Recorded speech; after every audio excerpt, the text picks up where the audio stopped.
আপনার কি রোজ রাত্রিবেলা অর্থাৎ ঠিক ৩টে সাড়ে ৩টের সময় ঘুম ভেঙে যাচ্ছে? আপনি ভাবছেন যে আপনার ঘুম হচ্ছে না, চিন্তা বেড়ে যাচ্ছে।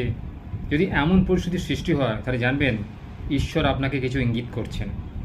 ঈশ্বর চাইছেন যে আপনি এই ৩টের সময় উঠে বা সাড়ে ৩টের সময় উঠে এমন কিছু কাজ করুন যেটা আপনার জন্য শুভ হয়, যেটা আপনার ভবিষ্যৎ পরিকল্পনাগুলোকে সফল করে, সার্থক করে।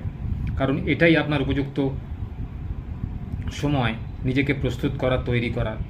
ধরুন আপনি কিছু ভাবছেন, নতুন বাড়ি তৈরি করবেন বা নতুন ব্যবসা শুরু করবেন, বা আপনার ছেলে মেয়ে যে ভবিষ্যতের জন্য কিছু ভাবনা চিন্তা করছেন, বা বাড়িটাকে নতুন করার জন্য আপনি কিছু ভাবছেন। তো এমন যদি আপনার চিন্তা শক্তি হয়, দেখবেন আপনার রোজ ঘুম ভেঙে যেতে পারে রাত্রিবেলা ঠিক ব্রহ্ম মুহূর্ত।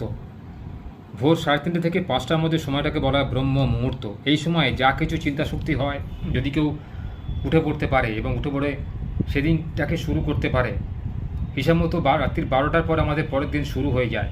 তো এই দিনে যদি আপনি সঠিক কাজকর্ম করতে পারেন, ঈশ্বর সাধনা করতে পারেন, বা ধ্যান করতে পারেন, গভীর মনোযোগ দিয়ে কোনো চিন্তা করতে পারেন, সেই চিন্তা কিন্তু আপনার সফল হয়। কারণ এই সময় প্রকৃতি খুব ঠান্ডা থাকে, স্নিগ্ধ থাকে, আওয়াজ হয় না, প্রকৃতির মধ্যে শব্দ হয় না।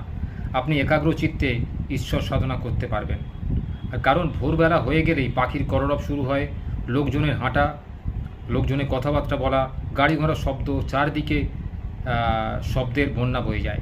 সে সময় নিজেকে কনসেন্ট্রেশন করা খুব অসুবিধা হয় ঈশ্বরে সাধনা করার জন্য। তাই রোজ যদি ব্রহ্ম মুহূর্তে আপনার ঘুম ভেঙে যায়, জানবেন এটা একটা খুব বড় ইঙ্গিত।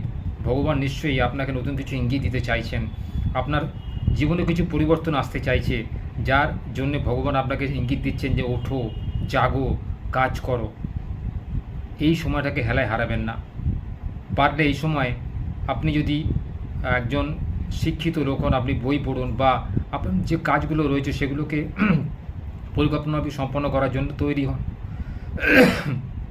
কারণ এই সময়টা প্রকৃতি সিদ্ধ থাকে বলেই আপনার সমস্ত চিন্তাশক্তিকে আপনি একত্রিত করে সেই কাজে মনোনিবেশ করতে পারবেন।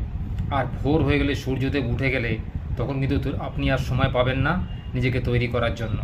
তাই যদি রাত্রিবেলা কোনোদিন ঘুম ভেঙে যায়, বা রাত্রিবেলা হঠাৎ করে আপনার ঘুম ভেঙে যাচ্ছে, ঠিক এই সময়টা জানবেন এটা কোনো খারাপ লক্ষণ নয়। আপনার টেনশন বেড়ে যাচ্ছে, আপনি কিছু চিন্তা করছেন ভবিষ্যৎ নিয়ে বা আপনার বর্তমান পরিস্থিতি নিয়ে, সেই বিষয়টার উপর নজর দিয়ে যদি আপনি সেই মতো কাজ করেন, দেখবেন এই সময়টা আপনার জন্য খুব উপযুক্ত হলে প্রমাণিত হয়েছে। আর যারাই জীবনে জানবেন বড় হয়, যারা জীবনে জানবেন উঁচু র্যাঙ্কেতে যায়, বা সরকারি আধিকারিক কিংবা কোনো মেধাবী ছাত্রছাত্রী, তারা কিন্তু এই সময় উঠে পড়াশোনা করেন।